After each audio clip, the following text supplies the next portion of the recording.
tapi di pasal hasil revisi nanti kalau ini goal, kementerian dibentuk sesuai kebutuhan presiden. Masya Allah. Apapun ya, suka-suka presiden. Dalam rangka mengakomodasi gerombolan pemenang curang. Jadi bagaimana sejak zaman Joko Widodo ini semua peraturan perundangan itu disusun secara ugal-ugalan. Anda tahu yang namanya Undang-Undang IKN itu disusun dengan sangat cepat. Cuma 42 hari. Sangat cepat, 42 hari langsung goal dari mulai diajukan sampai disahkan. Yang mau kerjasama ikut sama-sama, yang nggak mau kerjasama ya sudah nggak apa-apa.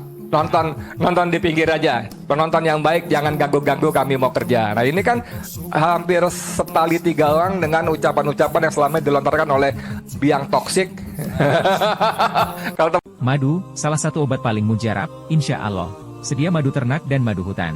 Dihasilkan oleh lebah dari nektar bunga asli, bukan dari gula yang dimakan lebah. Proses higienis, kemasan praktis dan elegan. Garansi 1 juta rupiah jika terbukti madu kami tidak asli. Terbaik, madu kelanceng, dari lebah spesial. Hubungi. Siap, bismillahirrahmanirrahim. Assalamualaikum warahmatullahi wabarakatuh. Saudara sekalian, saya mau langsung saja. Ada beberapa isu penting dalam kaitan acara ini dengan apa yang terjadi beberapa hari terakhir ya. Yang terbaru adalah Balik Badan Legislatif DPR menyetujui rancangan revisi Undang-Undang Kementerian menjadi inisiasi DPR. Ya, ini penting. Saya sengaja garis bawahi di bold, di garis bawahi di apalagi stabilo inisiasi. Jadi usulan menteri, usulan DPR. Biasanya pada sebagian besar produk legislatif kita itu usulan pemerintah. Sebagian besar. Tapi kali ini justru usulan DPR. Ini menjadi sangat penting karena apa? Di pasal ke-15 kalau nggak salah, undang-undang sebelumnya itu disebutkan bahwa kementerian itu maksimal 34. Disebutkan. Tapi di pasal hasil revisi nanti kalau ini goal, kementerian dibentuk sesuai kebutuhan presiden. Masya Allah. Apapun ya, suka-suka presiden. Masya Allah. Ini makanya saya garis bawahi disebut dengan inisiasi. Usulan DPR tuh bayangkan. Kepentingannya presiden ya. Judul bungkusnya sesuai kebutuhan presiden. Nanti kalau tadi zaman Soekarno ada kabinet 100 menteri, bukan mustahil 100, 200 menteri, 1000 menteri gitu. Kata presiden, loh aku butuhnya segitu kok piye. Nah, nanti ada dirjen sayur lodeh, dirjen orek tempe. Kenapa? Karena ada kementerian makan siang gratis. Iya kan? Bisa jadi kan? Terserah presidennya dong. Kan begitu kan? Bisa jadi begitu kan? Nah, ini yang menjadi serunya di situ. Dan mohon maaf ya, kalau saya sangat keras terhadap partai ya. Itu memang tidak bisa tidak. Balik itu disetujui 9 partai, Bos. 9 partai. Jangan cuma ngomong Golkar, PAN dan gerombolannya saja di Koalisi Indonesia Maju itu, tapi juga termasuk PDIP yang digadang-gadang menjadi lokomotif oposisi paling tidak di parlemen. Paling tidak ya. Tapi juga ada PKB, ada karuan.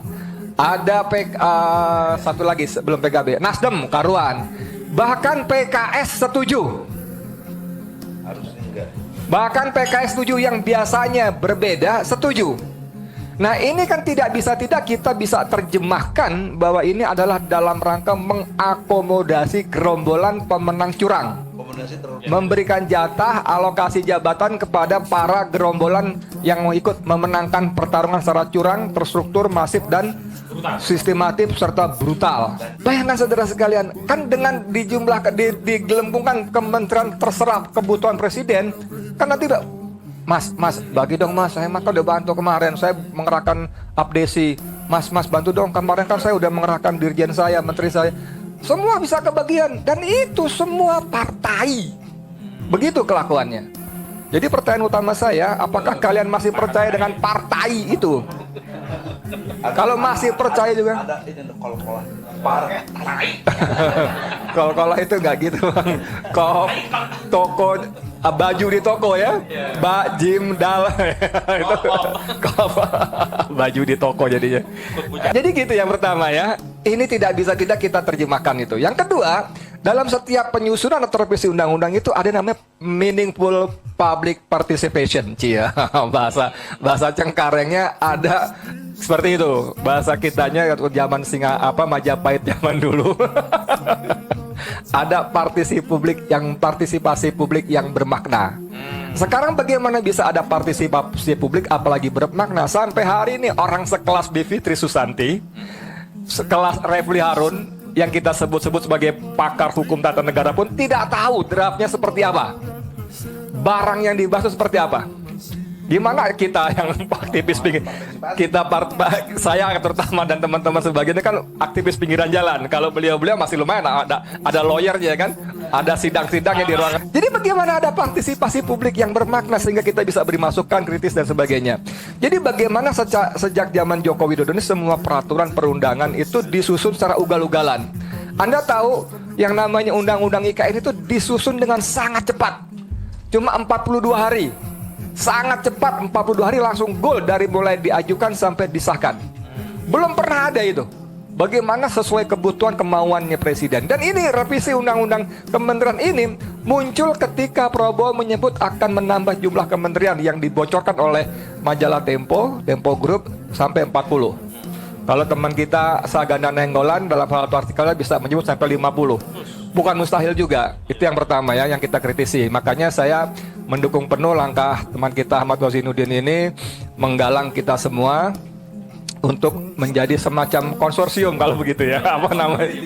Enggak, dengan konsorsium itu kita mengkritisi Bang. Jadi enggak one man show satu-satu gitu Bang. Ibarat dulu waktu kita masih sekolah SD kan kalau lidi satu gampang dipatahkan. Tapi kalau diikat menjadi sapu, wah itu perlu ekstra keras untuk mematahkannya gitu kan. Nah itu saya sepakat sekali bahwa kita mengkritisi itu memang sebaiknya jangan satu. Kalau kita bisa tergabung dalam sebuah kelompok konsorsium atau apapun namanya, selain lebih powerful juga lebih lebih susah dihancurkan. Ya tentu kita tetap bermohon pada Allah agar Allah memberikan pertolongannya. Yang kedua, tadi sudah disinggung oleh teman kita tadi Ahmad Wazinuddin, bagaimana Prabowo mengatakan emang lu doang yang kerja. Yang mau kerjasama ikut sama-sama, yang nggak mau kerjasama ya sudah nggak apa-apa, nonton di pinggir aja. Penonton yang baik jangan ganggu-ganggu, kami mau kerja. Nah ini kan hampir setali tiga orang dengan ucapan-ucapan yang selama dilontarkan oleh biang toksik. Kalau teman kita bilang toksik, saya mengatakan biang toksik. Paling enggak ada dua alasan tadi kan toksiknya itu. Nah seperti itu. Untuk sekelas Prabowo, ditambah sebelumnya ada siapa namanya Bambang Susatyo ya, yang mengatakan bahwa kelak pemerintahan tidak perlu ada oposisi, yang diperlukan adalah kerjasama, gotong royong. Maksudnya apa? Supaya nggak ada yang ngawasi, supaya kalian bisa terus melanjutkan perampokan sumber daya alam, ya supaya kalian terus bisa bagi-bagi kemaksiatan gitu ya, kan itu kan kemaksiat itu ya. Sementara rakyat kita cuma jadi penonton dan membayar pajak, aneka pajak, serta membayar harga-harga barang lebih tinggi daripada seharusnya. Nah, ini hal-hal yang harus kita kritisi. Karenanya judulnya bagus banget kan ini kan? Ya, penegasan sikap kritis. Penegasan sikap kritis dan korektif. Nah, itu kan deklarasi bersama itu menarik kan? Terhadap kekuasaan Prabowo Gibran. Jadi memang kita harus tetap bunyi. Terus suarakan kebenaran seperti kata Bang Eki tadi dikatakan. Kalau kita kutip surat Al-Isra ya, wa qul ja'al haqqu wa zahaqal batil innal batila kana zahuqa. Memang Allah janjikan kebatilan itu pasti hilang. Innal batila kana zahuqa, pasti hancur, pasti sirna itu dijamin oleh Allah. Tapi ayat di depan kul, katakanlah Muhammad, ja'al haqqu, datangkan kebenaran, tampilkan kebenaran, suarakan kebenaran, perjuangkan kebenaran. Kan begitu. Kalau kata Ali bin Abi Thalib radhiyallahu an bahwa kebatilan yang terorganisir mampu mengalahkan kebenaran yang tercerai-berai. Itu kata Masya Allah, itu salah satu manusia yang dijamin masuk surga oleh Rasulullah SAW. Kan begitu kan udah pasti benarnya. Amirul Mukminin juga. Nah, jadi kalau orang-orang yang benar, orang-orang soleh, orang-orang baik diam saja, maka kebatilan, kemaksiatan, kemungkaran, kezaliman akan semakin merajalela. Nah pada porsi inilah kita mengambil posisi ya. Walaupun peran sejarah ini. walaupun mungkin nanti skalanya efektivitasnya tidak beda dengan kisah burung pipit yang meneteskan air dari paruhnya di atas kobaran api yang membakar Ibrahim alaihissalam. Sehingga cicak berkata, Pipit lu bego banget sih. Mana mungkin api yang berkobar-kobar mati dengan air dalam paruhmu yang kecil itu. Orang akan mengatakan begitu. Japri saya juga, bang, udah bang, percuma bang, bunyi-bunyi. Ini rezim zalim, ini rezim dajjal. Nanti abang malah ditangkap, udah percuma, memang. Tapi karena ini tuntutan perintah Allah, dan kita yakin Allah pasti punya rencana-rencana dengan setiap perintahnya, yang pasti itu kebaikan buat kita, kita lakukan peran itu. Dan memang Allah tidak bertanya pada kita, kenapa kamu tidak menang perang? Kenapa kamu tidak bisa mengalahkan musuh kamu? Bukan.